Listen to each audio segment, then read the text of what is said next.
Welcome to the Rim Break Rodeo. We hope this video helps. You start by securing data and power. Charge to 50% or more and back up critical files now. Once done, force restart the phone by holding power for about 10 seconds. This clears transient hangs. If the system UI error returns, boot into safe mode by holding power, long pressing power off, and confirming reboot to safe mode. Safe mode disables third-party apps, so you can confirm whether an app is causing the crash before moving on to deeper maintenance.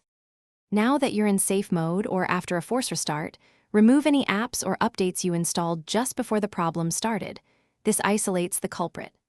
Next, go to Settings, Apps, pick the Launcher and Google app, and clear their cache and storage where available.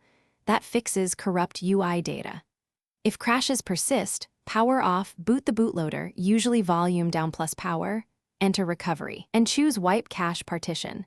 This removes system cache without erasing personal files. If cache and app removals didn't stop system UI crashes, perform a factory reset after confirming your backup. Use Settings System Reset options or Recovery Wipe Data/Factory Reset. Once reset, reinstall only essential apps and check stability. If the device won't boot or is stuck in a boot loop, reflash the stock firmware using Motorola's tools or seek authorized service. Troubleshooting tip: always keep a fresh backup. Interrupted flashing or improper commands at the bootloader can brick the phone. Thanks for watching. Consider subscribing if we helped you.